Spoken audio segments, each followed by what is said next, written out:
વેદો ઉપનિષદોમાં ઈશ્વરના વર્ણન કર્યા બધું બરાબર, પણ ભાગવતનો ભગવાન કંઈક અલગ છે. આ એવો કૃપાળુ છે, એવો દયાળુ છે, મારનારને પણ મુક્તિ આપનારો છે.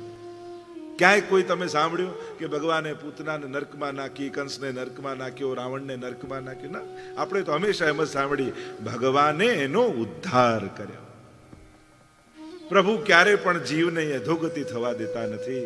એ પ્રભુ વહાલ કરે કે વધ કરે, જીવનું તો કલ્યાણ જ થવાનું છે. અને આમ સુખદેવજીએ ભાગવતજીનું અધ્યયન કર્યું, એવી કથા ગાન કરવામાં આવે છે. અનેક પ્રકારના પ્રશ્નો પૂછ્યા છે. પ્રશ્નો પૂછતાની સાથે સૃષ્ટિનું સર્જન કેમ થાય અને એનો ઇતિહાસ પૂછ્યો છે, અને મંગલાચરણ કર્યું છે સુખદેવજી.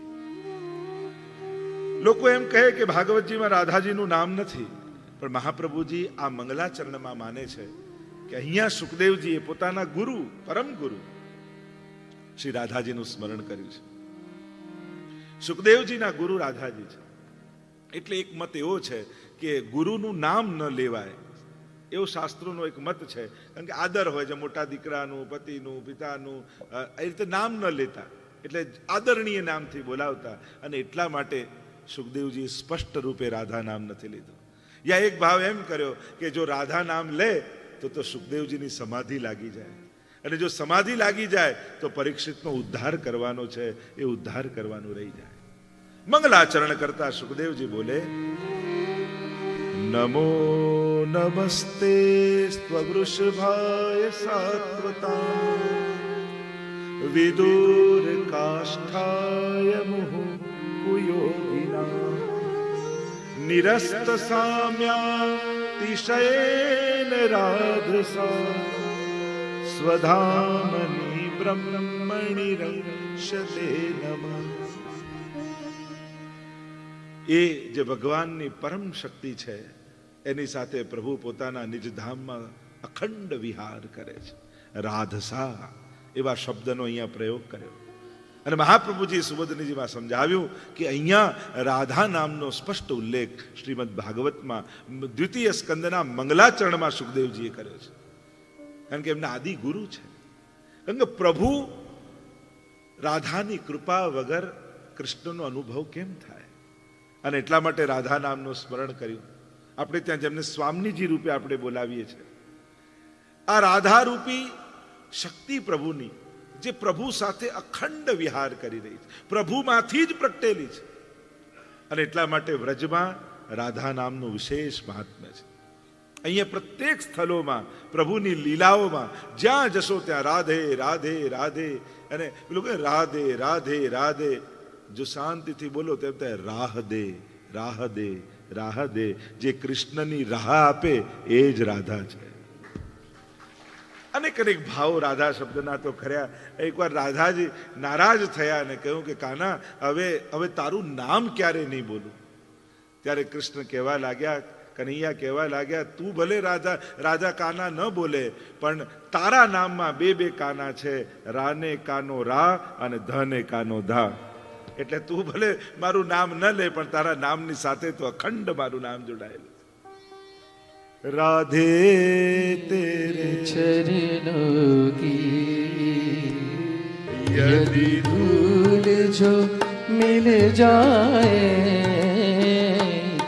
यदि धूल जो मिल जाए, सच कहता मेरी, सच कहता मेरी तकदीर बदल जाए, राधे तेरे चरणों की श्यामा तेरे ચરણો. એટલે માટે પુષ્ટિ માર્ગમાં ભલે તમારે ત્યાં લાલન એકલા બિરાજતા હોય, ગોર્ધનનાથજી એકલા બિરાજતા હોય, પણ એમને એકલા ન માનતા. એ સ્વામીજી સહિત યુગલ રૂપે જ બિરાજ્યા છે. અને એટલા માટે આપણે ત્યાં લાલનનું સ્વરૂપ તમે જુઓ, ભલે ધાતુનું હોય, પીળા રંગનું હોય ને. હવે ઠાકોરજી તો શ્યામ છે, પછી પીળા રંગના ઠાકોરજી કેમ? તો કે પીત રંગ તો રાધાનો છે અને પ્રભુ રાધાના આવેશ સાથે તમારે ત્યાં લાલન રૂપે બિરાજે છે. એટલે કૃષ્ણના રોમ રોમમાં રાધા છે. એટલે એમ ન માનતા કે અમારે ત્યાં સ્વામીજી સહિત નહીં, આપણા જ લાલન, આપણા જ ઠાકોરજી સ્વામીજીના શૃંગાર ધરે છે. એકલા કૃષ્ણના નથી ધરાવતા, સ્વામીજી સહિત શૃંગાર હોય છે. એ ગોર્ધનનાથજી હોય, લાલન હોય કે કોઈ સ્વરૂપ હોય, પ્રભુ એકલા નથી, સાથે છે. અને આપણે એટલે કે રાધે કૃષ્ણ રાધે કૃષ્ણ રાધે કૃષ્ણ, और राधा निकाल दो तो आधे कृष्ण आधे कृष्ण आधे कृष्ण. सुनते हैं तेरी रहमत दिन रात बरसती है, सुनते हैं तेरी रहमत दिन रात बरसती है, एक बूंद जो मिल जाए,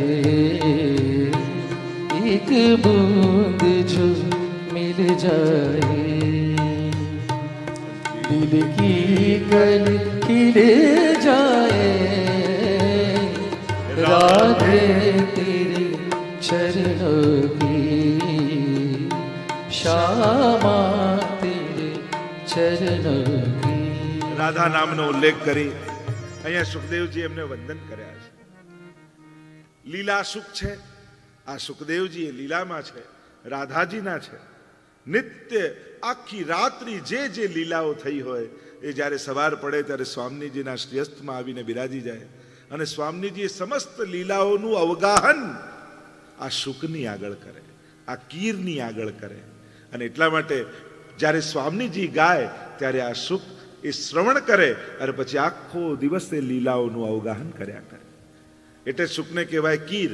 અને આપણે ત્યાં પ્રભુના ગુણગાન ગાય એને કહેવાય કીર તનયા. એ જ સુખદેવજીના વંશજ રૂપે કહેવાય. આ ભાવ આપણે ત્યાં છે. વંદન કરીએ. સૃષ્ટિ સર્જનનો ઇતિહાસ પૂછ્યો છે. ભગવાનના નાભીમાંથી કમળ, કમળમાંથી બ્રહ્માજી સૃષ્ટિ સર્જનની આજ્ઞા કરી છે. 4 વસ્તુ બ્રહ્માજીએ માંગી. સૃષ્ટિ સર્જન કરતા પહેલા બ્રહ્માજી કહે છે કે મને સૃષ્ટિ સર્જનનો ક્યારે મદ ન થાય, મને આપની ક્યારે માયામાં હું ફસાવું નહીં. અનેક અનેક પ્રકારની ચર્ચાઓ છે. ચતુશ્લોકી ભાગવતનો ઉપદેશ ભગવાને બ્રહ્માજીને કર્યો. આખો 18,000 શ્લોકનો સાર આ 4 શ્લોકમાં સંભળાવ્યો. વેદાંતના જે બ્રહ્મ, જગત, માયા, જીવ, 4 તત્વોની ચર્ચા કરવામાં આવી છે. ચતુશ્લોકી ભાગવત સંભળાવતા ભગવાન બોલ્યા, અહમેવા સમેવાગ્રે નાન્યદ યત સદસત્પરમ પશ્ચાદહમ યદેતચ્ચ યો વશિષ્યેત સોસ્મ્યહમ. અહમેવા સમેવાગ્રે, અહમ ઈવ અગ્રે, જ્યારે કાંઈ જ નહોતું ત્યારે હું હતો, જ્યારે બધું જ છે એ હું જ છું, જ્યારે કાંઈ નહીં રહે ત્યારે કેવલ હું રહીશ. આ જ બ્રહ્મ છે, જે સદા છે, સનાતન છે, સત્ય છે. સત્યમ જ્ઞાન અનંતમ બ્રહ્મ. એ સત્ય છે, જ્ઞાન રૂપ છે, અને અનંત એટલે આનંદ. આ સ્વરૂપ પરમાત્માનું કહ્યું છે. શાશ્વત છે. રૂપ નામના ભેદથી જે આપણને ભેદ દેખાય છે તો એ ઈશ્વર છે. અખિલ બ્રહ્માંડમાં એક તું શ્રી હરિ, જૂજવે રૂપે અનંત ભાષે. એ જ બ્રહ્મ રૂપ નામના ભેદથી ક્રીડા કરી રહ્યો છે. વેદાંતમાં બહુ ગહનતાથી બ્રહ્મના સ્વરૂપ ઉપર ચર્ચા કરાઈ છે. સ્વયં ગીતાજીમાં પણ યસ્માત અક્ષરમતીતો અહમ અક્ષરાદપી ચોત્તમ અતોસ્મી લોકે વેદે ચ પ્રથિત પુરુષોત્તમ. ક્ષર બ્રહ્મ, અક્ષર બ્રહ્મ અને પુરુષોત્તમ, આ 3 ભેદ બતાવ્યા. જગત રૂપે જે પરિણમિત થતો રહે છે, પરિવર્તિત થતો રહે છે, એ ક્ષર રૂપ છે. કોઈ વસ્તુનો નાશ દુનિયામાં થતો નથી, રૂપાંતરણ થાય છે. વિદ્યુત શક્તિનું પ્રકાશ શક્તિમાં રૂપાંતરણ છે. તમે માટીનો ઘડો તોડી નાખો તો એ માટી બની જાય, પણ માટીનો નાશ ક્યાંથી કરો? કોઈ વસ્તુને આપણે ખતમ કરી શકતા નથી, કેવલ રૂપાંતરિત કરી શકીએ છીએ. રૂપો બદલાય. એ જ સોનું, ક્યારેક વીંટી બનાવો, કુંડળ બનાવો, બંગડી બનાવો, પછી તમે એને બંગડી કહો, કુંડળ કહો, વીંટી કહો, છે તો સોનું છે. એ જ બ્રહ્મ જુદા જુદા રૂપે ભાસી રહ્યો છે. એક ક્ષર છે, બીજું અંતર્યામી રૂપે અક્ષર રૂપે બિરાજે છે. ઘણી વાર ઘણી પ્રકારની ચર્ચાઓ અને લોજિકો દુનિયામાં આપે ને, ઘણા એમ કે કણ કણમાં ઈશ્વર છે, ઘણા એમ કે તમે પોતે ઈશ્વર છો, ઘણા કે તમારી અંદર ઈશ્વર છે, ઘણા એમ કે તમે જેની સેવા કરો છો એ ઈશ્વર છે. તો થાય કે આમાં સાચું શું? તો કે બધું જ સાચું છે. આ ત્રણેય સાચું. કણકણમાં ઈશ્વર છે એ પણ સત્ય છે, તમારી ભીતર ઈશ્વર છે એ પણ સત્ય છે, અને તમે જેની સેવા કરો છો એ પણ ઈશ્વર છે. પણ ફરક એટલો, એક ક્ષરરૂપ, એક અક્ષરરૂપ, અને ત્રીજો ક્ષર અને અક્ષર જે બંને બને એ પુરુષોત્તમ, જેની આપણે સેવા કરીએ છીએ. ચર્ચાઓ ઘણી બધી છે, ઘણા પ્રકારથી બ્રહ્મને સમજાવવામાં આવે. જો બ્રહ્મ સમજાઈ જાય તો ભગવાન માટે ક્યારે પ્રશ્ન ન જાગે. એને સમજતા નથી અને એટલા માટે પ્રશ્ન જાગે છે. એ કણકણમાં છે, એ ભીતર છે, પણ દરેકના કાર્યો અને પ્રભાવ જુદો છે, અને એટલા માટે સેવા તો પુરુષોત્તમની કરાય. આપણે કે હું જ બ્રહ્મ છું. બ્રહ્મ, અહમ બ્રહ્માસ્મિ, એ તો જાગૃતિનું નામ છે, અનુભૂતિનું, સમજણ, એ સૂઝનું નામ છે, શબ્દ નથી. બ્રહ્મત્વનો અહેસાસ એ તો એક અવસ્થા છે, એ બોલવાના શબ્દો નથી. અને ઘણીવાર આપણે શબ્દોને પકડીને જપતા રહીએ. તો હું આત્મા છું, હું આત્મા છું, લોકો એમ કહીને આત્મા કેવલ એને રટે. એ તો સમજ છે, એ બોલવાના શબ્દો નથી. એનું પર્સ લઈને ભાગશો તો ખબર પડશે એ આત્મા છે કે પ્રેતાત્મા. તો આ તો કહેવું જુદી વાત છે, પણ એ વસ્તુની અનુભૂતિ કરવી અને એ રીતેનું વર્તન કરવું, આખા એના પ્રકાર ભેદ છે. બીજા શ્લોકમાં માયાને સમજાવે છે કે માયા કેવી છે. ઋતેર્થ યત પ્રતિયેત ન પ્રતિયેત ચાત્મની તદ વિદ્યાત્મનો માયા યથા ભાસો યથા તમઃ. આ પ્રભુની માયા છે. ચારે પ્રકારથી 4 શ્લોકમાં સમજાવ્યું. આગળ 10 લક્ષણ શ્રીમદ ભાગવતના સમજાવ્યા. પુરાણ હોય એમાં 5 લક્ષણ હોય. સર્ગશ્ચ પ્રતિસર્ગશ્ચ વંશો મનવંતરાણી ચ વંશાનુચરિતમ ચેતી પુરાણમ પંચલક્ષણમ. 5 લક્ષણ પુરાણમાં હોય, પણ ભાગવતજી મહાપુરાણ છે એટલે એમાં 10 લક્ષણ હોય છે. અને 10 લક્ષણને સમજાવતા સુખદેવજી બોલ્યા, અત્ર સર્ગો વિસર્ગશ્ચ સ્થાનમ પોષણમૂતય મનવંતરેશાનુકથા નિરોધો મુક્તિરાશ્રય. 3જા સ્કંદથી લઈ 12મા સ્કંદ સુધી આ 10 લક્ષણો ભાગવતના એમાં પ્રધાન રૂપે વર્ણિત થશે. આ મુખ્ય 10 લીલાઓ ભગવાનની છે. એક એક લીલા જ્યારે જ્યારે સ્કંદ આવશે આપણે સમજતા જઈશું. સર્ગ લીલાથી પ્રારંભ થાય તો છેક આશ્રય લીલામાં વિરામ થાય. સર્જનમ સર્ગ, આ શરીર વિષ્ણુ અને શરીર સ્વીકૃતિ, એને પણ સર્ગ કયો છે કે એ જ પરમાત્મા જ્યારે અવતાર ધારણ કરીને આવે. તો સર્ગ લીલાની ચર્ચા 3જા સ્કંદથી કરવામાં આવી. તો આ 10 લક્ષણ ભાગવતના બતાવ્યા. દ્વિતીય સ્કંદને વિરામ આપીએ. બોલો ગોવર્ધન વલ્લભાધીશ કી જય. તૃતીય સ્કંદ સર્ગ લીલા, સર્જનમ સર્ગ. આ જે કાંઈ સર્જિત છે એ પરમાત્મા દ્વારા સર્જિત છે. વિવિધતા છે ભગવાનના સર્જનમાં, એટલે આગળ વિસર્ગ લીલા પણ આવશે. પ્રભુનું સર્જન છે, વિવિધતા છે. પ્રભુને વિવિધતા ગમે છે, અને વિવિધતા જ સૃષ્ટિનું સૌંદર્ય છે. આપણે બધાને એક વિચારને, એક કાર્યને એક કરવાની જે કોશિશ કરીએ છીએ એ એક મિથ્યા પ્રયાસ છે. કારણ કે વિવિધતા બ્રહ્મનું જ સર્જન છે. બ્રહ્મ જ વિવિધતાને સર્જે છે, અને એમાં જ એનું સૌંદર્ય રહેલું છે. આપણા ઘરમાં જ જુઓ, કોઈને ગળ્યું ભાવે, કોઈને તીખું ભાવે, કોઈને ખાટું ભાવે, કોઈને કડવું ભાવે. વિચાર કરો, ઘરના 5 લોકોના જ ચોઈસ જુદા જુદા છે, તો આખું વિશ્વ એક વિચારનું થઈ જાય એવું કેમ સંભવે? વિશ્વ શાંતિનો એક જ ઉપાય છે, બીજાની વિવિધતાનો સહર્ષ સ્વીકાર કરવો, પોતાનાથી જુદાપણાને સ્વીકારી લેવી કે મારાથી કોઈ જુદું હોઈ શકે. આ જ્યારે સહર્ષ સ્વીકારી લઈએ તો પછી ભેદ ન રહે. અને એટલા માટે ભગવાન વિવિધ સૃષ્ટિનું સર્જન કરે છે. સર્ગલીલામાં પ્રભુએ પ્રયાસ કર્યો છે, કારણ કે જ્યારે નક્કી થઈ ગયું કે હવે કૌરવ અને પાંડવોની વચ્ચે યુદ્ધ થશે જ, કેમે કરીને દુર્યોધન માનવા તૈયાર નથી. પ્રભુ કહે કે હું અંતિમ પ્રયાસ કરું, કેમે કરીને દુર્યોધનને સમજાવું. પોતે દૂત બનીને જવાનું નક્કી કર્યું છે કે લાવ હું દુર્યોધનને સમજાવવા જાઉં. વિદુરજી સમજાવવા ગયા દુર્યોધનને.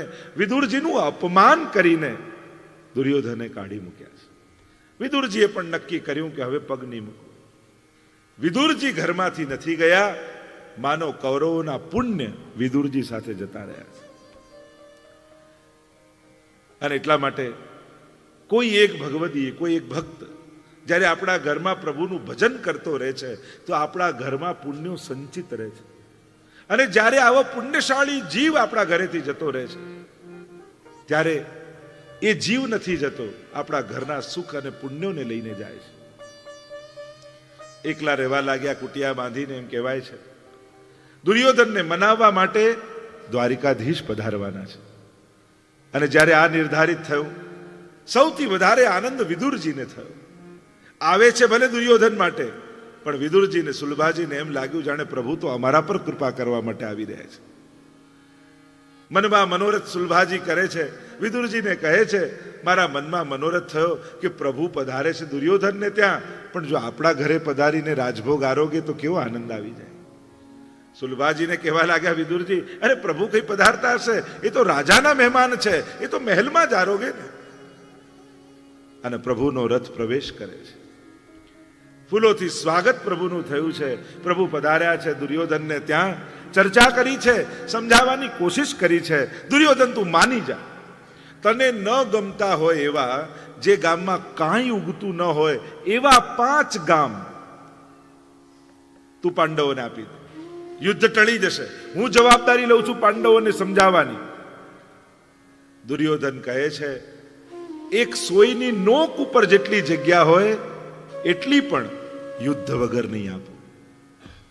અને પ્રભુ કહે તો પછી થઈ જવા દે યુદ્ધ.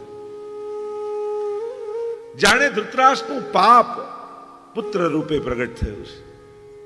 આ દુર્યોધન અહંકારી તો છે પણ મૂર્ખ પણ છે. જે પોતાના હિતનું ન વિચારી શકે એનાથી મોટો મૂર્ખ વ્યક્તિ કોણ? જે ભગવાનનું ન માને એનાથી મોટો મૂર્ખ કોણ?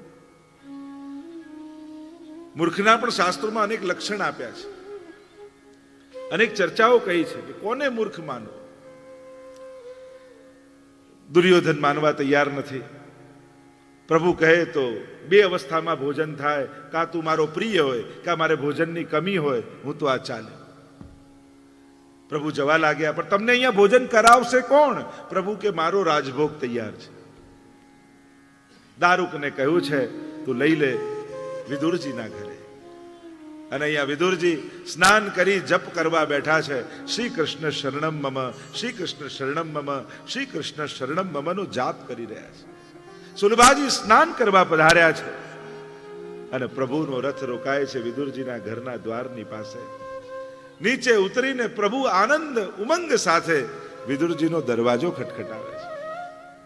અને જ્યાં વિદુરજી દ્વાર ખોલ્યું, આજ સખી જો પ્રીતમ પાઉં, આજ સખી જો પ્રીતમ પાઉં, તો અપનો બડ ભાગ્ય મનાઉં, તો અપનો બડ ભાગ્ય મનાઉં, આજ સખી જો मैं प्रीतम पाऊं आज सखी जो मैं प्रीतम पाऊं। અવાક બની ગયા વિદુરજી. અરે હમણાં તેમના નામનું સ્મરણ કરતો હતો ને એ પરમાત્મા મારા દ્વાર પર ઉભા છે. કે નિરખું કે ટહલ કરું એકો બનત ઉપાયની, આજ ગોપાલ પાહુને આય નિરખી નયન ઘાય. નેત્રો હટતા નથી, બુદ્ધિ કહે છે વ્યવસ્થા કર, આસન પાથર, તૈયારી કર, પણ નેત્ર તૈયાર નથી. પ્રભુના મુખમાંથી દૃષ્ટિ હટતી નથી. અને વ્યાકુળ બનેલા વિદુરજી જાણે મન અને આંખોનો ઝઘડો થઈ રહ્યો છે. પ્રભુને માણી રહ્યા છે, રસને પી રહ્યા છે. सांवरी सूरत नैन विशाला, सांवरी सूरत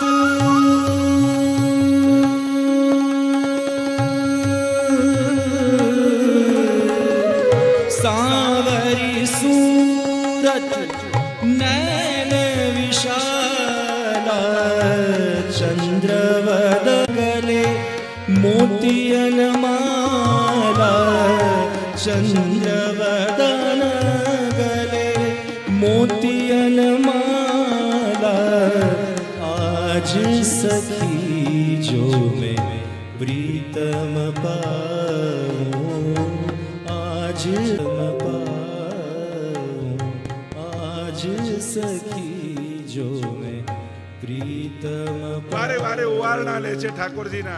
ક્યારેક ચરણ પકડે છે, ચરણ દબાવે છે. આંખમાંથી સતત અશ્રુપાત થઈ રહ્યો છે. અમે તો કલ્પના નહોતી કરી, ખાલી મનમાં એક નાનકડો મનોરથ કર્યો હતો કે આજે પ્રભુ અમારા ઘરે પધારે. અને કેવી કૃપા થઈ, સાક્ષાત પ્રભુ અમારે ત્યાં પધારે. एरी सखी बर भाग तिहारे, एरी सखी बर भाग तिहारे, ब्रजराज तोरे घर आवत है, ब्रजराज तोरे घर आवत है, एरी सखी बड़ भाग तिहारे. ઠાકોરજી વિચાર કરે, આજે વ્રતનો દિવસ લાગે છે, જુએ છે, સ્નેહ કરે છે, અશ્રુપાત કરે છે, પણ ભોજનનું તો કોઈ પૂછતું જ નથી. પ્રભુ કહે કે માંગ્યા વગર તો માય ના આપે. લાવ કહી જો કાકાજી બહુ ભૂખ લાગી છે, ભોજન છે. અને વિદુરજી તો ધડ ધડ ધડ ધડ અશ્રુપાત કરવા લાગ્યા. ગળગળા સામગ્રી અંગીકાર કરો. દોડતા દોડતા સુલભાજી ગયા, કેળા લઈને આવ્યા. પોતાના સામર્થ્યને જોઈને મનોરથ ન કરો, પ્રભુના સામર્થ્યનો વિચાર કરીને કરો. મારો પ્રભુ કેવો સમર્થ છે. એના મનમાં જે દિવસે આવશે કે આના હાથે આ સત્કર્મ કરાવવું છે, પ્રભુ બધી વ્યવસ્થા તમારી કરી આપશે. એ નિશ્ચિત વાત છે. અને એટલા માટે મનોરથો, ઘણા લોકોને મેં એવા જોયા છે, કોઈ સામર્થ્ય નહીં, પણ પ્રભુ એમના મનોરથો કઈ રીતે પૂરા કર્યા. પ્રભુ નિશ્ચિત કરે છે. કરી જોજો જીવનમાં, કારણ કે પ્રભુને જોશો તો મોટા મનોરથો થશે. પોતાની તરફ જોઈને કરશો તો નબળું વિચારશો. પ્રભુ પાસે જઈને બે વસ્તુ ક્યારેય નહીં કરે. એક, પ્રભુ પાસે પોતાના પુણ્યો, પોતાના સત્કર્મો, પોતાની કરેલી સેવા ક્યારેય પણ કહેવી નહીં, ઠાકોરજી ગણાવવી નહીં. આપણે કહીએ અગ્નિરૂપ છે પ્રભુ, જે નાખો એ બળી જાય. તમે પુણ્ય નાખી દેશો તો ખતમ થઈ જશે. પ્રભુ તો અગ્નિરૂપ છે. અને બીજું, પ્રભુ પાસે જ્યારે ઊભા હો ત્યારે કોઈના માટે પણ ખરાબ નહીં વિચારો, નબળું નહીં વિચારો. કોઈના માટે એમાં આપણી જાત પણ આવી ગઈ.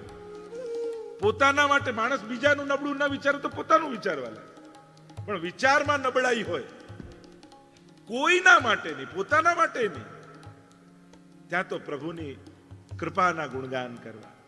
ક્યારે પણ દુર્વિચાર. પ્રભુ પાસે જરૂર એટલું કહેવું કે પ્રભુ કમથી કમ તારી પાસે હોઉં એટલી વાર મારું મન તને છોડીને ક્યાંય ન જાય એવી કૃપા કર. બાકી તો મન ભટકતું જ રહેવાનું છે, પણ તારી સામે તારી સેવામાં હો ત્યારે તો મારા મનને પકડી રાખ. ત્યારે તો એવી કૃપા કર કે તારા સિવાય બીજો કોઈ વિચાર મારા મનમાં ના. કૃપા કરી છે નિર્ધારિત થયું છે કે હવે યુદ્ધ થશે.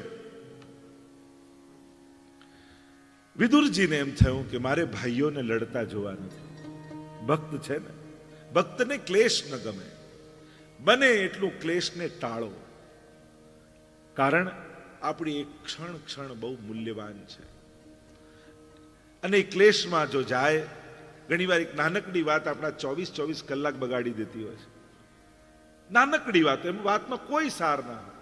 એક વસ્તુ યાદ રાખો, બધા પોતાનું નસીબ લઈને આવે છે. દરેક પોતાના ભાગ્ય લઈને આવ્યા છે. આપણને એમ લાગે કે આપણે આને સુધારી દઈશું ને આપણે આની લાઈફ બનાવી દઈશું કે આપણે આને લાઈને ચડાવી દઈશું. ના, એ એના નસીબનું જ ખાવાનું છે. હા, કદાચ એના નસીબમાં તમારો સાથ લખ્યો હશે એટલે તમે એની ચિંતા કરો છો, સાથ આપો છો, બધાની મદદ કરો, સાથ આપો, એમાં કોઈ ના નથી. પણ આપણે એનું નસીબ બનાવનારા છીએ, આપણે એનું જીવન બનાવનારા છીએ, એવી કલ્પના મનમાં ન રાખો. છેલ્લે તો એના ભાગ્ય પ્રમાણે જ એ પામવાનો છે. તમે બધું ગોઠવી આપો, પણ એને મળશે તો એના નસીબ જેટલું. અને એટલા માટે વ્યવસ્થાઓ કરો, પણ તમે એવી ચિંતાઓ મનમાં ન પાડો જે ચિંતાથી કોઈ ફરક ન પડવાનો હોય. વિદુરજીને એમ થયું કે મારે ક્લેશ જોવો નથી, અને એટલા માટે યાત્રા કરવા માટે નીકળી ગયા. અમુક ઉંમર થાય ને ત્યારે વર્ષે 2-5 દિવસ કોઈ તીર્થમાં ગાળવા, યાત્રા કરવા જવું, કોઈ ગુરુજનો સાથે રહેવું, કોઈ પવિત્ર સ્થળે રહેવું, જેનાથી વર્ષ દરમિયાન થયેલા લૌકિક જે કંઈ પણ મનમાં રાગ દ્વેષ પેદા થયા છે એ તીર્થવાસ કરવાથી વિશુદ્ધ બની જાય છે. અને એટલા માટે તીર્થવાસ કરો એવી શાસ્ત્ર આજ્ઞા છે. વિદુરજી તીર્થયાત્રા કરવા માટે નીકળ્યા છે. જ્યાં જ્યાં જે તીર્થના નિયમો છે બધા નિયમો પાળે છે. કહેવાય છે 36 વર્ષ સુધી વિદુરજીએ યાત્રા કરી. અહીંયા યુદ્ધ પણ થઈ ગયું, યાદવા સ્થળી પણ થઈ ગઈ, પ્રભુ પણ સ્વધામ પધારી ગયા. પણ વિદુરજીને કોઈ સમાચાર નથી, કારણ કે એ તો તીર્થમાં છે. અને ત્યારે ફોન હતા નહીં કે આપણે ઘરે ફોન કરીને પૂછીએ કે બધું બરાબર તો છે ને. ઘરમાંથી કે તમે ઘરે હો છો ને ત્યારે બધું બગડેલું હોય છે, અત્યારે તો બધું બરાબર છે. અને એટલા માટે બધું બરાબર જ હશે. ત્યાંના લોકોએ મુક્તિનો અનુભવ કરતા હશે. આપણને એમ લાગે કે આપણે ઘરે રહીએ તો જ બધું બરાબર ચાલે. આ રીતે યાત્રામાં બહારગામ આવીએ ત્યારે આપણને ખબર હોય કે આપણા વગર પણ ચાલી શકે. માણસને આ બહુ આઘાતજનક વાત હોય, મારા વગર બધું બરાબર. માણસને ત્યારે સમજાય કે હું બહુ કામનો નથી, કઈ હું કઈ બહુ બધું વ્યવસ્થિત કરી શકતો નથી. આમ કહેતા ને કે એક વ્યક્તિ ભગવાન સ્વપ્નમાં આવીને કહ્યું કે તું બ્રજમાં આવી જા, અને પેલો તો ઘરમાં તાળું મારી નીકળ્યો, બધું વ્યવસ્થિત કર્યું, પ્રભુ ઘરનું ધ્યાન રાખજો, નીકળ્યો બ્રજમાં. 1 દિવસ 2 દિવસ 3 દિવસ પ્રભુએ બોલાયો કે હું તને દર્શન આપીશ, આવ. 3 દિવસ થઈ ગયા, દર્શન ન થયું. કંટાળીને ઘરે પાછો આવ્યો તો દરવાજે પર ઠાકોરજી ઉભા હતા. અરે પ્રભુ આપે બ્રજમાં બોલાવ્યો ને હું ત્યાં ગયો, ત્યાં દેખાયા નહીં. અહીંયા કે હું શું કરું, તાળું મારતા તે જ કહ્યું પ્રભુ ઘરનું ધ્યાન રાખજો, તો હું બ્રજથી ઘરે આવી ગયો. તું જ જવાબદારી સોંપીને મને ગયો તો, મેં તો બોલાવ્યો તો તને. મૂળ વાત છે, ભગવાને આ દુનિયામાં કોઈને પણ એટલા બધા મહત્વના બનાયા જ નથી જેના વગર દુનિયાનું કામ અટકી જાય. કોઈ એટલું મહત્વનું નથી, કોઈ દુનિયામાં આજ સુધીનું વ્યક્તિ એટલું મહત્વનું નથી કે જેને કારણે દુનિયા અટકે, આ સંસાર અટકે.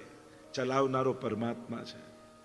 આપણે કોઈ પાણી ભરેલું હોય એમાં આંગળી નાખીએ એટલે આપણને લાગે જો ખાડો પડી ગયો, પણ એ ક્યાં સુધી? આંગળી કાઢો એટલે પાછું ભરાઈ જાય. જ્યાં જીવ ગયો એ ખાડો ભરાઈ જ જવાનો છે, ક્યાંય કાંઈ અટકવાનું નથી. આપણે ભલે એમ કહેતા હોય અમે નહીં રહીએ ત્યારે ખબર પડશે ઘર કેમ ચાલે છે, અને ગયા પછી ખબર પડે આ તો પહેલા કરતા વધારે સારું ચાલે છે. આજ નડતા હતા, रुकावट के लिए खेद आज था, बाकी બધું જ સારું છે. ઘણીવાર આપણને આપણી ધારેલી વ્યવસ્થાઓ જ આપણા પરિવારમાં અવ્યવસ્થાઓ પેદા કરતી હોય છે. સમયે સમયે માણસ પોતાનો વ્યવહાર અને વિચાર બદલે નહીં ને તો એ જ ઘરમાં નડતર રૂપ થઈ જતો હોય છે. અને એટલા માટે સમયે સમયે માણસે પોતાની જાતની વ્યવસ્થાઓ સુધારવી જોઈએ, પોતાને અપગ્રેડ કરતા રહેવું પડે. મોબાઈલમાં કેવો મેસેજ આવે, અપગ્રેડ યોર સોફ્ટવેર. આપણે બધે લેટર કરતા રહીએ અને કરીએ નહીં, પણ પછી જો ન કરો તો એ નવી સુવિધાઓને માણી ન શકો. એમ 10-20 વર્ષ પછી સંસારની વિચારવાની પ્રક્રિયાઓ બદલાય છે, વ્યવહારો બદલાય છે, લોકોના વિચાર કરવાના તરીકાઓ બદલાઈ જાય છે. અને તમે જો અનુકૂળ નહીં થાઓ તો ઘરમાં અળખામણા થઈ જશે. અને બહુ જૂના, અને પાછી એવી વાત તો યુવાનો આગળ કરવી નહીં, અમારા સમયમાં તો આવું નહોતું ને અમારા ટાઈમમાં આવું નહોતું, એવું કહીને બહુ જૂના નહીં થઈ જવું ઘરમાં. નહીં તો બધાને એમ થઈ આ લોકો તો જૂનવાણી. કેમ આ તમારો ટાઈમ નથી? યુવાની જ જીવન છે, બાળપણ જ જીવન છે, એવું અત્યારે જીવીએ જીવન ન કહેવાય. એટલે ક્યારે પણ આવા શબ્દોનો પ્રયોગ ઘરમાં નહીં કરવું. અમારા સમયમાં આવું હતું, આવું કહીને આપણે જ પોતાની જાતને જૂની કરી દઈએ. આપણે જ એમ કહીએ છીએ કે હવે અમારો ટાઈમ પૂરો થઈ ગયો. શા માટે? કેમ મોબાઈલ વડીલો ન વાપરી શકે? લેપટોપ વડીલો ન વાપરી શકે? લેટેસ્ટ વસ્તુ યુવાને જ વાપરવી જરૂરી છે? ના, અત્યારના બનેલા રહો તો જ યુવાનો જોડે આત્મસાત કરી શકશો. આજની વાત કરો. આધુનિકતાનો વિરોધ આપણને જૂનવાણી બનાવી દે છે. અત્યારે જે આનંદ છે, પ્રમોદ છે, જે નવા લેટેસ્ટ ગેજેટ છે, કેમ એની વાત ન થાય? પૌત્રા જોડે બેસીને વોટ્સઅપની વાત કેમ ન કરી શકાય? એમાં એક સારો વોટ્સઅપ મોકલી શકાય. કારણ કે હવે હાથમાંથી જવાનું નથી. તમે મોબાઈલ જૂટવવા જશો તો એ તમને છોડી દેશે, પણ મોબાઈલને નહીં છોડે. હવે તો એમાં જ તમારે કંઈક સારું આપવું પડશે. કારણ કે અત્યારનું આ જ વસ્તુ છે. તમે બચી નથી શકતા, તમે ભાગી નથી શકતા. અને એટલા માટે એવી વ્યવસ્થાઓ ઊભી કરો. જો આજે વિશ્વભરમાં ઓનલાઈન આ બધા ક્લાસીસો ચાલે છે અને કેટલા પ્રકારથી ઝૂમથી સત્સંગ થાય છે. કોરોનામાં જ્યારે આપણે એકબીજાને નહોતા મળી શકતા ત્યારે ઝૂમથી કેટલી મુલાકાતો આપણે કરી છે. વિજ્ઞાન તો ધર્મને મદદ જ કરે છે. બસ એમાં કઈ રીતે સારા વિચારોનું સેવન કરી શકીએ એને. એટલા માટે આજના સમયમાં એવું કહેવું પડે, તમારો મોબાઈલ પણ પવિત્ર રહે ને એની સાવધાની રાખજો. તમારા મોબાઈલમાં ઠાકોરજીના ફોટા રાખો છો એ ભૂલી ન જતા. અને એટલા માટે એની પવિત્રતા. હવે તો એમ થાય કે એકાદશી આવે ત્યારે મોબાઈલનો ઉપવાસ કરાવવો જોઈએ, કે એકાદશીએ મોબાઈલ નહીં વાપરો. કારણ કે આપણે એના આધીન ન થઈ જઈએ એની સાવધાની જરૂર રાખવી. ઉપયોગ કરો કોઈ પણ વસ્તુનો, પણ એ ઉપયોગ કરતા કરતા તમે એના પરાધીન ન બની જાઓ એની સાવધાની જરૂર રાખજો. કદાચ ઘરે બહાર જતી વખતે મોબાઈલ ભૂલાઈ ગયો તો રસ્તામાં ટેન્શન ન થવું જોઈએ. અરે મોબાઈલ કંઈ ગાડી બગડશે તો, એક્સિડન્ટ થશે તો, જરૂર પડશે તો. આટલા વર્ષોથી એમને જ દુનિયા ચાલતી હતી. હા, ઉપયોગ કરો, એનો સાથ લો, એની મદદ લો, ખૂબ આગળ કાર્યો સરળતાથી થઈ શકે એના પ્રકાર કરો, પણ પરાધીન ન થઈ જાઓ. અત્યારે એક રિંગ વાગે ને તો બધાનો હાથ ખિસ્સામાં જાય. હવે એ રિંગટોન આપણો ના હોય તોય જાય, એટલી આદત પડી. આપણે ખબર કે આ રિંગટોન આપણો નથી તો એકવાર તો ચકાસી જ લઈએ. પહેલાના સમયમાં તો નાનકડું છોકરું બાળકને માં ખોળામાં લઈને આમ થબેડતી રહે, થોડી વારમાં જોતી રહે. એમ હવે બધાના ખોળામાં એક બાળક છે અને એનું નામ મોબાઈલ. થોડી વારમાં જોતા જ રહીએ. અને એ આદતરૂપ થઈ જાય. મૂળ વાત જે કરી રહ્યા છે વિદુરજી, યાત્રા કરી રહ્યા છે, બધા જ નિયમો પાળે છે. વ્રત, દાન આદિ જે સંકલ્પો કયા છે યાત્રામાં, એ બધા જ નિયમોને પાળતા આપણે ત્યાં દરેક તીર્થોમાં કોઈક ને કોઈક વિશેષ વસ્તુનું મહાત્મ્ય હોય છે. મંત્ર જાપ, દાન અને વ્રત, આ 3 પ્રકારના નિયમો હોય છે.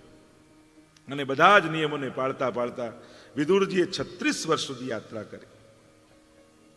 પરિભ્રમણ કરતા ઉદ્ધવજી સાથે મેળાપ થયો. અને ઉદ્ધવજી સાથે મેળાપ થયો ને ત્યારે વિદુરજીને સમાચાર મળ્યા કે પ્રભુ તો સુધામ પધારી ગયા છે. અને આ સાંભળતાની સાથે વિદુરજીને સુલભાજીનું હૃદય ભરાઈ આવ્યું. અરે આવું ઘટના ઘટી ગઈ, મહાભારતનું યુદ્ધ થઈ ગયું, યાદવા સ્થળી થઈ ગઈ, પ્રભુ પધારી ગઈ, અમને તો ખબર નથી. ભાગ્યશાળી છો વિદુરજી. લોકો અંત સમયમાં ભગવાનને યાદ કરે, પણ અંત સમયમાં પ્રભુ તમને યાદ કરતા હતા.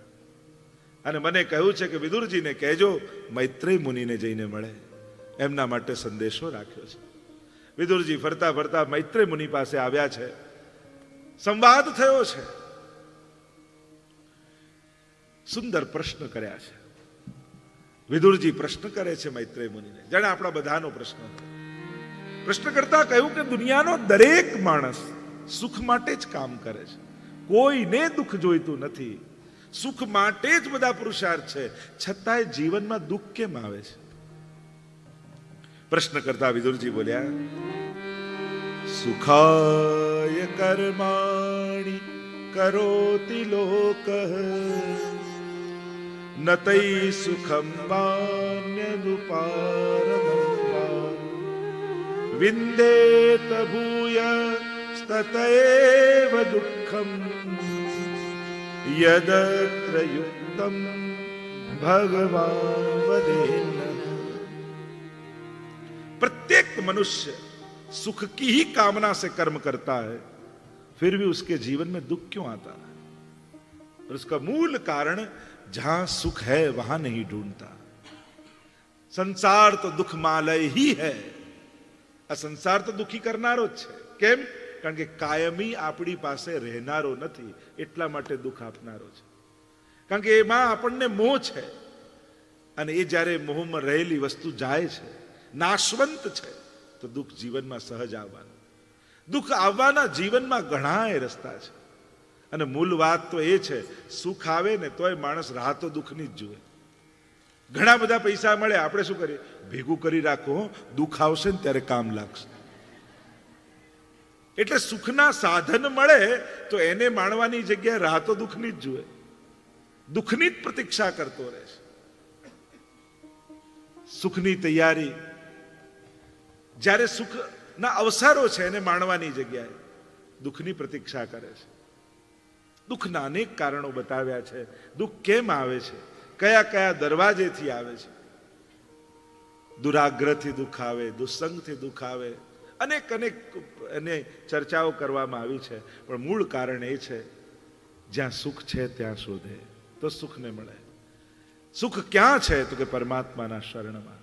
ભગવાન જ આનંદ રૂપ છે, અને સુખની પ્રાપ્તિ ત્યાંથી જ થઈ શકે છે. આગળ સૃષ્ટિ સર્જનનો ઇતિહાસ પૂછ્યો છે, સૃષ્ટિનું સર્જન કઈ રીતે થાય છે. અને ત્યારે ભગવાન નાભીમાંથી કમળ, કમળમાંથી બ્રહ્માજીએ મનુ અને શત્રુપાને પ્રગટ કર્યા. આ પ્રથમ દંપતી છે. જેમ આદમ અને ઈવની વાત આવે છે, એમ ભાગવતજીમાં મનુ અને શત્રુપાની વાત આવે છે. મનુના પુત્રો એ જ મનુષ્ય છે. કહ્યું કે તમે સૃષ્ટિનો વિસ્તાર કરો. કહ્યું કે પણ પૃથ્વી તો રસાતલમાં હિરણ્યાક્ષ લઈ ગયો છે, સૃષ્ટિનું વિસ્તાર કરીએ ક્યાં?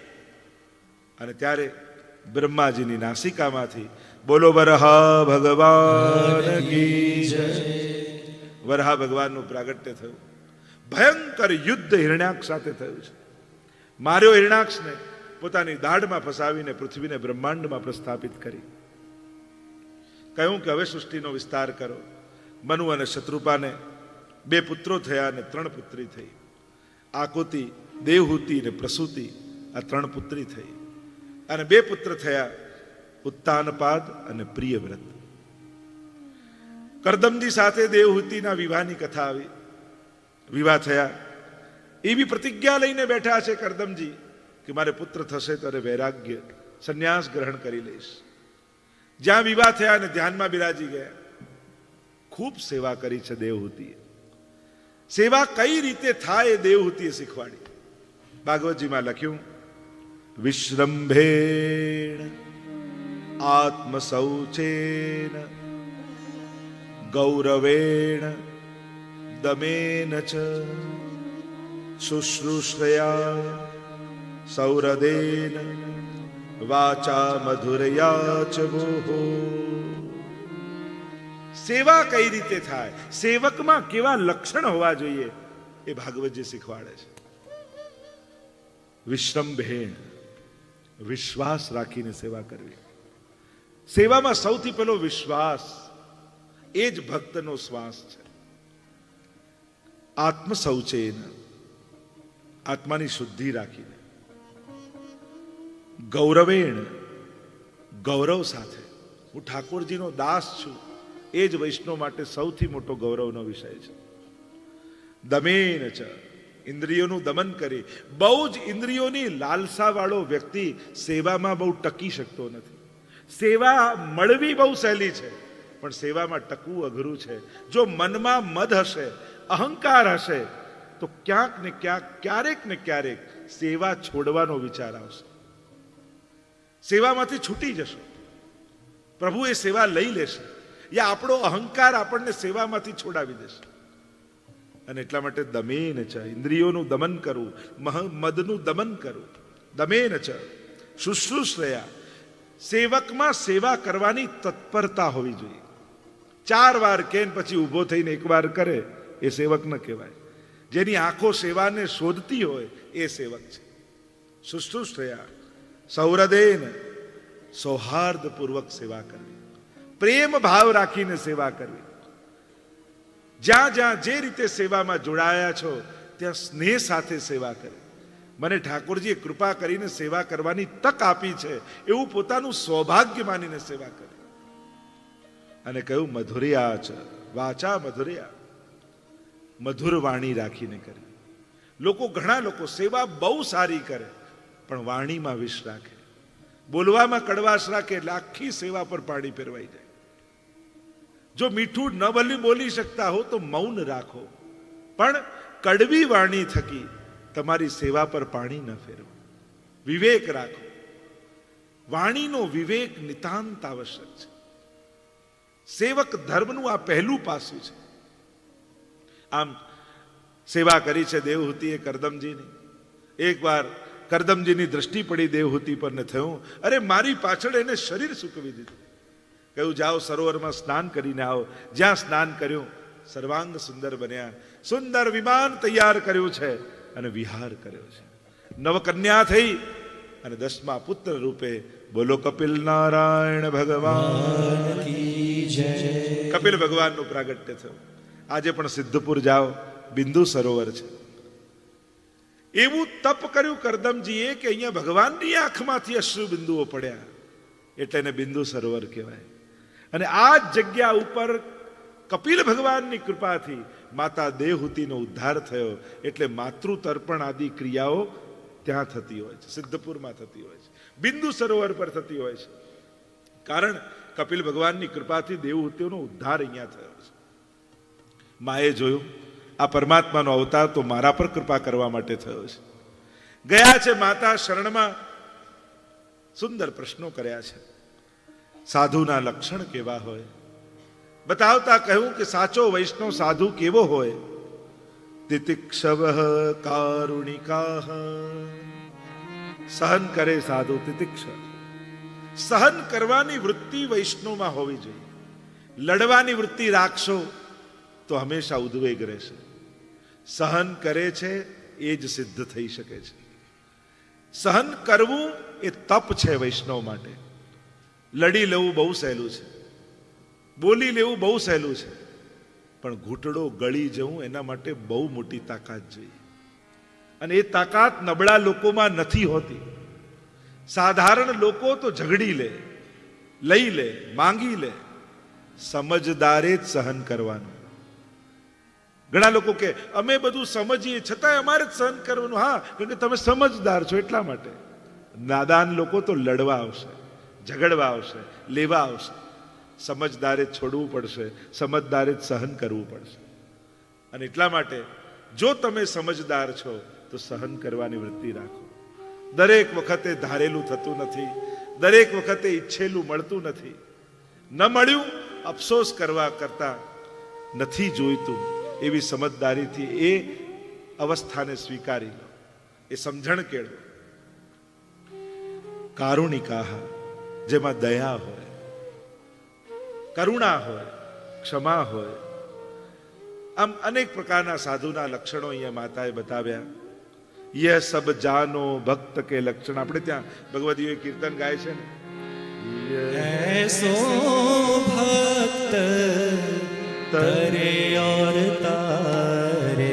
જે ભક્તોના લક્ષણ હોય અને આવો ભક્ત જેને મળે પોતે તો તરે, બીજાને તારે.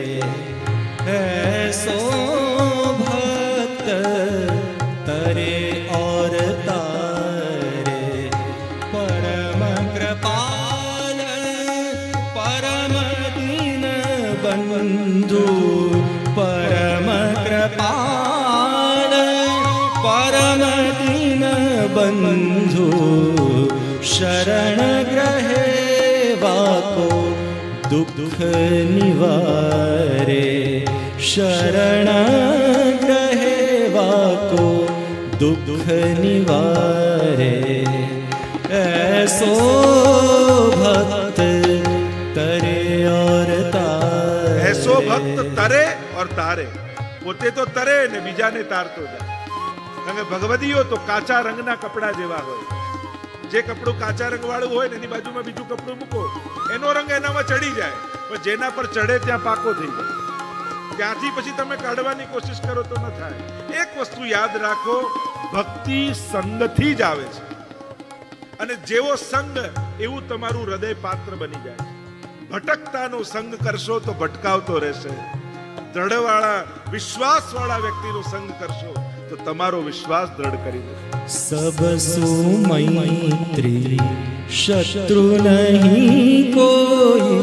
सब ऋतिक्षवः सुमैत्री कारुणिकाः शत्रु नहीं कोई. वाद विवाद सबन सुहारे. हरि को नाम जपे निश्वासर. हरि को नाम जपे निश्वासर. संशय शोक संताप निवारे.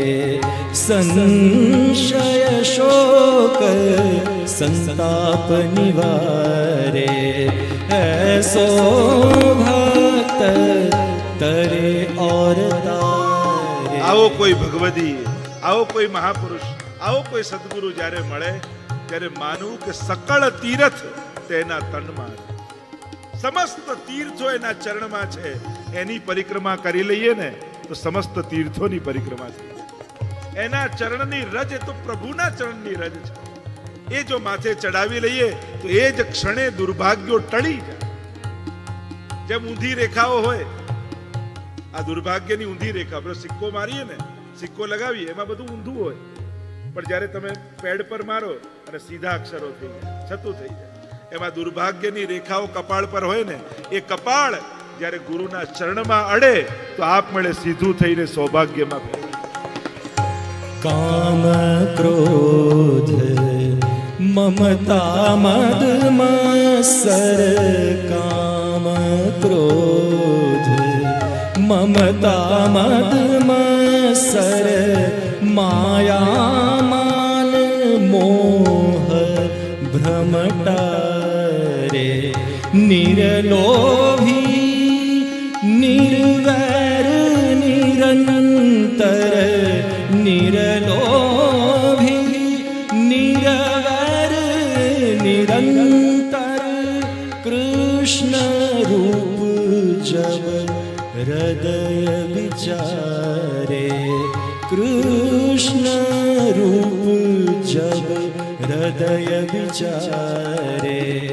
ऐसो भक्त तरे और तारे.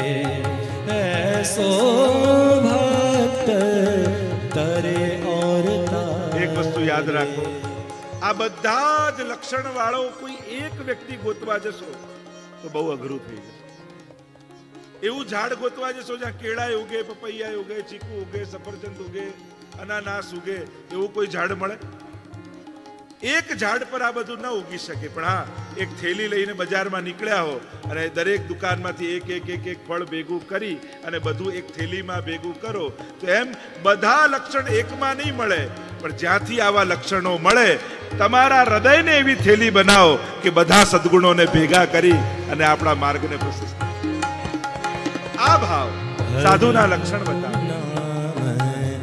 हरि को नाम सुने अरु गावे, हरि को नाम सुने अरु गावे, कृष्ण भजन करी दुख ही दुरा. સાધુના લક્ષણો પૂછ્યા. આગળ પ્રશ્ન કર્યો કે ભક્તિના લક્ષણ શું છે? ચારે પ્રકારની ભક્તિ બતાવી: સત્વ, રજ, તમ અને નિર્ગુણ. તમો ગુણ, તમો ભક્તિ એવી છે જે વેર ભાવથી ભગવાનને ભજે છે. ભાગવત તો એને પણ ભક્ત કહે છે. આની તામસ ભક્તિ છે એમ કહ્યું. કંસ, રાવણ આદિ એવું વેર કર્યું કે ભગવાન સિવાય બધું જ ભૂલાઈ ગયું. ભગવાન કહે કે તને તો આવો ભાવ થયો, લાવ તારો ઉદ્ધાર કરી દો. આ તામસ ભક્તિ. રાજસ ભક્તિ જે સકામ ભાવથી ભગવાન પાસે જાય છે. જો કોઈ કામના લઈને ભગવાન પાસે જવું એ કોઈ દોષ નથી, પણ ઉત્તમતા નથી, અપરાધ નથી. કે જીવ ક્યાં જાય, કોની પાસે જાય? ભગવાનને ભજનારો ગમે ત્યાં ફાફા મારો, એના કરતા ભગવાન પાસે માંગી લેવું સારું. તો જે કામનાથી જાય છે. બીજો સત્વગુણ, સાત્વિક ભક્તિ જે મોક્ષની ઈચ્છાથી ભગવાન પાસે જાય છે. પણ ચોથી અને શ્રેષ્ઠ છે નિર્ગુણ ભક્તિ જે પ્રભુના સુખ માટે પ્રભુ પાસે જાય છે. હું શું આજે પ્રભુને લાલ લડાવીશ, આજે પ્રભુને કયા સુખનો વિચાર કરીશ, એમને હું આજે શું આપીશ, એ વિચારથી જે પ્રભુ પાસે જાય એ નિર્ગુણ ભક્તિ છે, સર્વોપરી ભક્તિ છે. આમ માતા જોડે ચર્ચા થઈ છે. દેવહૂતિજીને ઉદ્ધાર થયો, મુક્તિ થઈ. કપિલ નારાયણ ભગવાન પૂર્વ દિશા તરફ પ્રયાણ કર્યું છે. તૃતીય સ્કંદને વિરામ તરફ લઈ જઈએ. ચતુર્થ સ્કંદ એ વિસર્ગ લીલા છે. વિવિધ પ્રકારનું સર્જન પરમાત્માએ કર્યું છે. 4 પ્રકરણ મહાપ્રભુજીએ બતાવ્યા: ધર્મ પ્રકરણ, અર્થ પ્રકરણ, કામ પ્રકરણ ને મોક્ષ પ્રકરણ, જેને ચતુર્વિધ પુરુષાર્થ આપણે કહીએ છીએ. દરેક વ્યક્તિ આ 4 વસ્તુની કામના રાખે છે. બહુ સહજ, એને પુરુષાર્થ કહેવાય. ધર્મ પુરુષાર્થ. ધર્મ કોને નથી જોઈતો? પાપીમાં પાપી માણસને પણ ધર્મ જોઈએ છે. પોતે ખોટું બોલતો હોય પણ સામે તો સાચું બોલનારો જ જોઈએ. પોતે ક્રોધી હોય પણ સામે તો શાંત જ જોઈએ છે. પોતે ચોરી કરતો હોય પણ સામેવાળો તો ઈમાનદાર જ જોઈએ છે. ધર્મની જેટલી બાબતો છે, 4 ચોર પણ ચોરી કરીને આવ્યા હોય ને તો શું કહે? ચલો ઈમાનદારીથી 4 ભાગ કરી લો. આયા છે ચોરી કરીને, પણ ઈચ્છે છે તો ઈમાનદારી. કોને અધર્મ જોઈએ છે? કોઈ નહીં. ધર્મ, અર્થ, દરેકને સુખના સાધનો જોઈએ છે. અને આ બહુ સહજ વૃત્તિ છે. સુખ મેળવવું એ કોઈ પાપ નથી, એ તમારો અધિકાર છે સુખી થવો. એટલે ધાર્મિક વ્યક્તિએ સુખના વિરોધી નહીં બનવું. મોટા ભાગે ધાર્મિક લોકો સુખના વિરોધી થઈ જાય છે અને ત્યારથી બહુ ખોટી ધારણાઓ ધર્મ માટે બંધાઈ જાય કે બસ સુખ નહીં ભોગવવું એ જ ધર્મ. આ ખોટી વાત છે. ભાગવતજીમાં જુઓ તો બધા રાજા મહારાજાઓની જ વાત છે, મોટા મોટા મહેલોની ને એવી જ વાત છે. એટલે સુખના વિરોધી નહીં બનવું ધાર્મિક વ્યક્તિએ. હા, જે સંન્યાસ પરંપરામાં હોય, વૈરાગ્ય પરંપરામાં હોય, એની વાત જુદી છે. કારણ કે એ લોકો વૈરાગી પરંપરામાં, આપણે તો ગ્રસ્ત પરંપરામાં છે. આપણે તો ગ્રસ્તના ધર્મો પાળવાના છે. પુષ્ટિ માર્ગ તો વિશેષ રૂપે મહાપ્રભુજી કહે છે, ગૃહે સ્થિત્વા સુધર્મતઃ. ગૃહે ગ્રહસ્થાશ્રમે. એ ગ્રહ શબ્દને પણ આપણે એવો પકડ્યો કે ઘર ઘર ઘર ઘર, ઘર નહીં, ગ્રહસ્થાશ્રમ. એમાં બધું જ આવી જાય. પરિવાર, કુટુંબ, ધંધો. જે ગ્રહસ્થાશ્રમી જીવ ગ્રહસ્થાશ્રમમાં રહીને જીવે એ રીતે જીવવું. અને એવી પરંપરા આપણી છે. એમ જ જેમ વૈષ્ણવની પરંપરા એવી તો આપણા ગુરુજનોની પરંપરા પણ. નિત્ય પ્રતિ ક્ષણુ ક્ષણુ શ્રી વલ્લભનો પરિવાર રે રસના. અહીંયા તો કુળને ભજવાની વાત, પરિવારને ભજવાની વાત, ગ્રહસ્થીને ભજવાની વાત. અહીંયા એવું નથી કે શિષ્યો ગ્રહસ્થ હોય ને ગુરુ સંન્યાસી હોય. કારણ કે એક સંન્યાસી ગુરુ ગ્રહસ્થાશ્રમીઓની તકલીફને શું જાણી શકે? ઘરમાં કેમ રહેવું એનો ઉપદેશ આપવો બહુ સહેલો છે, પણ ઘરમાં રહેવું કઠિન છે. ઘરમાં કેમ શાંતિથી રહેવું ને આનંદથી રહેવું ને સંન્યાસી થઈને મોટા મોટા આપણે ઉપદેશો આપીએ. જો દુનિયામાં જેટલા સંન્યાસી જોઈતા હતા ને એટલા પૂરતા છે. હવે સારા ગ્રહસ્થીઓની જરૂર છે દુનિયાને, કે જે સારું ગ્રહસ્થાશ્રમ જીવીને બતાવે. બહુ સંન્યાસીઓ થઈ ગયા. બાળકોને આ રીતે સંસ્કાર આપવા, આ રીતે મોટા કરવા. ભાઈ તારે એક બાળક થાય ને પછી સાચવીને બતાવજે. આ બધી ચોપડીઓ ખૂણામાં મુકાઈ જાય. અને હું તો સૌથી મોટો તપસ્વી ગ્રહસ્થીને કહું છું. કાંઈ જ ન હોય ને વાતો કરવી સહેલી, પણ બધી જવાબદારીઓ લઈને પણ ભગવાનની ભક્તિ કરતા કરતા જીવવું, આ મોટો તપસ્વી છે. કારણ કે રોજ કેટલું તપ એ ગ્રહસ્થીને કરવું પડે છે. એક પુરુષ કે સ્ત્રી સવારથી જાગે ત્યારથી કેટલી વાર દિવસમાં મન મારીને જીવવું પડે. એમ થાય કે આજે આ કરવું છે, બાળકો કે ના હવે આમ કરવું છે, વડીલો કે ના આમ ન કરતા આમ કરજો. રોજ એકબીજા સાથે રહેવામાં કેટલી વાર મનને મારવું પડે. શું આ તમારું તપ નથી? બધું છોડીને ઝાડ નીચે બેસી જવું બહુ સહેલું છે, પણ બધી જવાબદારીઓને લઈ અને હસતા ચહેરે જીવવું એ મોટો તપસ્વી છે. અને અત્યારના સમયમાં આ જ તપ શીખવાડવાની જરૂર છે કે કેમ પરિવારમાં જીવવું, કેમ ફેમિલી સાથે રહેવાય, કેમ કુટુંબ સાથે રહેવાય. ગવર્મેન્ટ પણ જ્યારે પરિવારની વાત કરે ને તો 2 ચહેરા ઉપર હોય ને 2 ચહેરા નીચે હોય, 4 જ જણ. અરે આ ઇન્ડિયન ફેમિલી નથી, બીજા 2 છે. દાદા દાદીનું શું થશે એનોય વિચાર કરો. આખું જ્યારે કોઈ વસ્તુને આપણે પ્રોજેક્ટ કરતા હોઈએ, કોઈ ગવર્મેન્ટનો પ્રોજેક્ટ હોય, ત્યારે કઈ રીતે આપણે કેટલા લોકોને બાકાત કરી દઈએ છીએ એ તો ભૂલી જ જઈએ છીએ. મૂળ વાત એ છે. એમે દાદા અને પૌત્રાનું બહુ બને. એનું મૂળ કારણ એ કે બંનેનો દુશ્મન એક જ હોય, કોમન હોય. કારણ કે આને નડતો હોય ને આને આ નડતો. પરિવારના ગણિતો કંઈક જુદી રીતે ચાલતા હોય છે. હા, કોઈ એવું પરિવાર કદાચ નહીં હોય કે 24 કલાક બધા એકબીજાની સામે હસતા જ રહેતા હોય. હસતા આવું ફેમિલી. તમે કોઈ ફ્લાઇટમાં ગયા છો કે ત્યાં ફ્લાઇટ એટેન્ડન્સ જોઈને હસતા રહે. એ તો વ્યવહાર જગત છે. આત્મીય જગતમાં નારાજે થવું પડે, કહેવું પણ પડે, ખીજાવું પણ પડે, રીસાવું પણ પડે, મનાવવું પણ પડે. અને આ જ તો પારિવારિક સૌંદર્ય છે. ઉત્તમ પરિવાર એટલે એવું ના હોય કોઈ કાલ્પનિક. આપણને એમ થાય કે દરેક વસ્તુની કલ્પનાઓ આપણે કરેલી. શ્રેષ્ઠ પરિવાર એટલે એકબીજા સામે બધા સ્માઇલ જ કરતા હોય. આખી સેલ્ફી પડાવવા માટે ભેગા થયા છે બધા. સેલ્ફી પડતી હોય ત્યારે બધા હસતા હોય, પણ જેની જે જવાબદારીઓ છે એ નિભાવતા નિભાવતા એને એ રોલ, એ ફિલિંગ્સ, એ અભિવ્યક્તિઓ કરવી જ પડતી હોય છે. બાળકને ભણાવવા માટે ખીજાવવું એ ક્રોધ નથી, કારણ કે અંદર ભીતરમાં દ્વેષ નથી. એટલા માટે જે ક્રોધની પાછળ દ્વેષ ન હોય એ ક્રોધ નથી. એ તેને સંસ્કાર આપવા માટે છે, ભણાવવા માટે છે. કંઈક બચાવીને રાખવું એ કંજુસાઈ નથી, એ લોભ નથી. કારણ પરિવાર ચલાવવાનું છે. કાલે પણ બધાને ભૂખ લાગવાની છે, પરમ દિવસે પણ જરૂરિયાત આવવાની છે, બાળકને આગળ ભણવા માટે ફીસની જરૂર પડવાની છે, અને એના માટે સંચય કરવો એ તમારી ગૃહસ્થાશ્રમની ચતુરાઈ છે.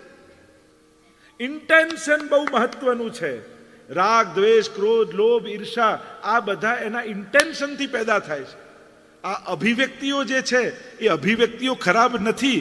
ઘણીવાર ક્રોધ જેવું લાગે, લોભ જેવું લાગે, ઈર્ષા જેવું લાગે, ભય જેવું લાગે, પણ એ ખરેખર એ દુર્વૃત્તિઓ નથી હોતી. એ સદભાવનાઓને કારણે પ્રગટેલી હોય છે. તો જેના મૂળમાં સદભાવનાઓ હોય એ આ વૃત્તિઓ, એ દુર્વૃત્તિઓ ન માની શકાય. એટલે આ ઊંડાણથી જ્યારે આ વાતોને સમજશો ને તો તમારી રોજબરોજની પ્રવૃત્તિઓ એ પાપ નથી. કારણ તમારું ઇન્ટેન્શન એક સમજદાર સુખી પરિવાર બનાવવાનું છે, પરિવારની સુરક્ષાનું છે. અને એટલા માટે તમે આ બધું કાર્ય કરો છો. જ્યારે આ ગણિત સમજી જશો તો મનમાંથી એક ગિલ્ટ જતું રહેશે. ઘણા લોકો આખો દિવસ મારે ખીજાવવું પડે, આમ કરવું પડે, આમ, તો વાંધો નથી.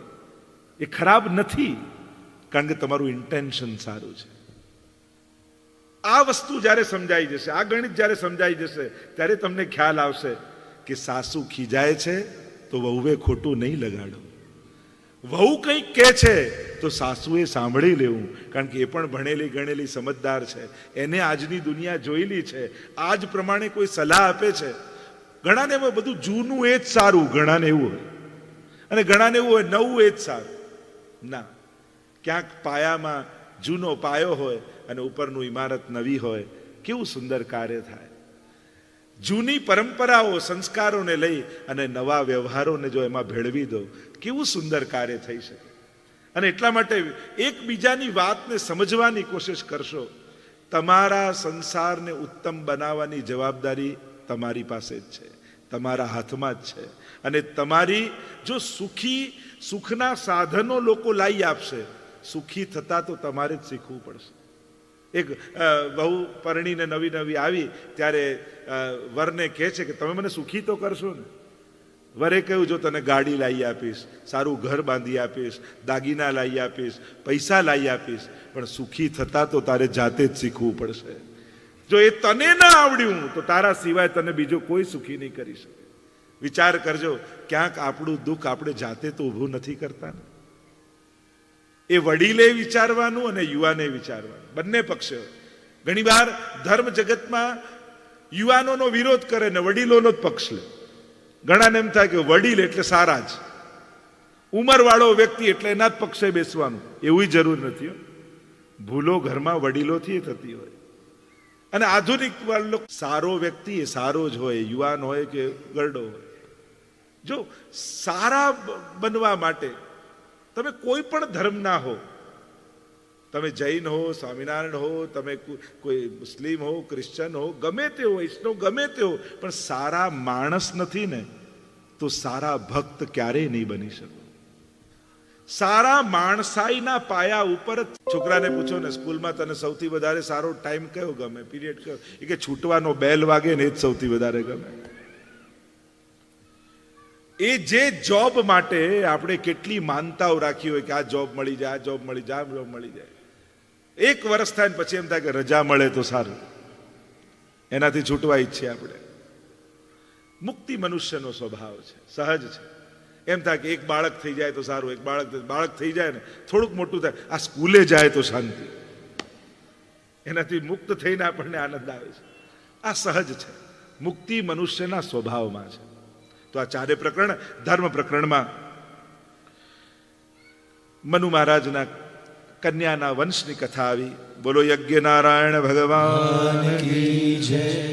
દક્ષ યજ્ઞની કથા આવી. પ્રસૂતિના વિવાહ થયા છે દક્ષ જોડે. 16 કન્યાઓ થઈ.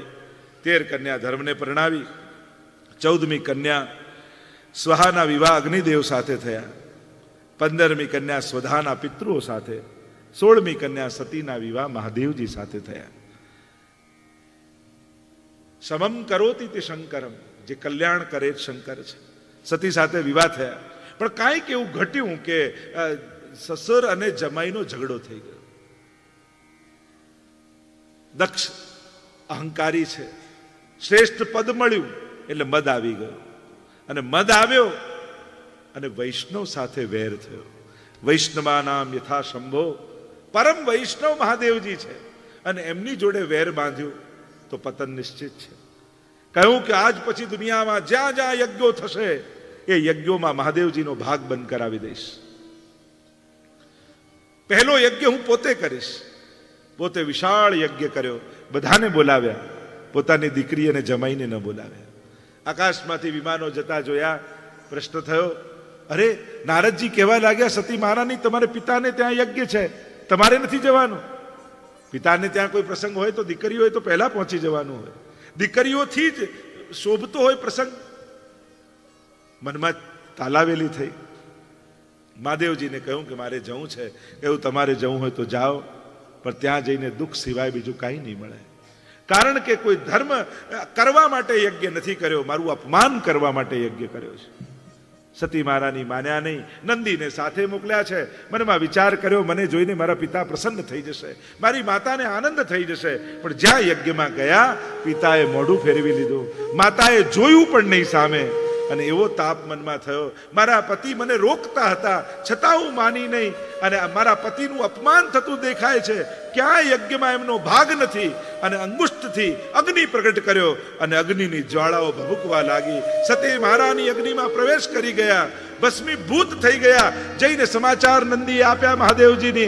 મહાદેવજીએ જટા ખોલી છે, કેશમાંથી એક લટ કાઢી પછાડી વીરભદ્રને પ્રગટ કર્યો, કહ્યું જા યજ્ઞનો વિધ્વંસ કરી દે. અને મહાદેવજી તાંડવ કરવા લાગ્યા. શૈલ શૃંગ સમ વિશાલ જટા ચૂટ ચંદ્રભાલ ગંગાદી તરંગમાલ વિમલ નીર ગાજે લોચન ત્રૈલાલ લાલ ચંદન की मोरी भाल कुमकुम सिंदूर गुलाल मृकुटी वरसाजे रुंड की कंठ माल विसद हृदय कुशाल खटित जाल रुद्रमाल हृदयाल राचे बम बम बम डमरू बाजे नाद भेद स्वर समाज शंकर महाराज आज तांडव नाचे. પર્વતોના શિખરો તૂટવા લાગ્યા, નદીના વહેણો બદલાવા લાગ્યા, માનો આખો પ્રલય આવી જશે, સર્વનાશ થવા બેઠું હોય એમ લાગવા માંડ્યું. ભયંકર તાંડવ કરતા વીરભદ્રને ગણોની સાથે મોકલ્યો છે.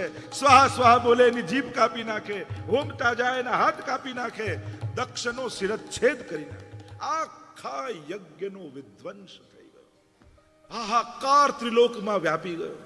મહાદેવજી નારાજ થયા છે. હું કરતો હતો, પેલું હિન્દીમાં કે ને મેં કરે, એનું ગળું કપાઈ જાય. અને કહેવાય છે કે બકરાનું મોઢું લગાડ્યું, કારણ કે બકરું જ મેં કરે. દક્ષ યજ્ઞનો વિધ્વંસ બતાવ્યો. આગળ ધ્રુવચરિત અર્થ પ્રકરણમાં આવ્યું. ધ્રુવજી ઉત્તાનપાદ રાજા, બે પત્નીઓ છે, સુરુચિ અને સુનીતિ. ઉત્તાનપાદ એટલે જીવ, કારણ કે જ્યારે એનો જન્મ થવાનો હોય ત્યારે ઉત્તાનપાદ સ્થિતિમાં હોય, પગ ઉપર ને માથું નીચે. જન્મ લે એટલે બે વૃત્તિ સામે આવે, સુરુચિ અને સુનીતિ. એક રુચિનો માર્ગ, બીજો નીતિનો માર્ગ. એક ઈચ્છાઓનો માર્ગ, બીજો ધર્મનો માર્ગ. અને પ્રાય જીવને રુચિ અધિક પ્રિય હોય છે, નીતિ અપ્રિય હોય છે. અહીંયા પણ એમ જ થયું. સુરુચિ માનીતી છે ને સુનીતિ અમાનીતી છે. બંનેને એક એક પુત્ર છે. સુરુચિને છે ઉત્તમ, સુનીતિને છે ધ્રુવ. જે નીતિ પર ચાલે એ ધ્રુવનો વિચાર, શાશ્વતતાનો વિચાર કરે. જે ઈચ્છાઓના માર્ગમાં જાય એને ઉત્તમમાં ઉત્તમ જોઈએ. હજી નવું શું, હજી નવું શું, હજી શું. એકવાર પિતાની આસપાસ બંને બાળકો રમી રહ્યા હતા અને ઉત્તમ પિતાની ગોદમાં બેસી ગયો. એ જોઈને ધ્રુવને પણ ઈચ્છા થઈ.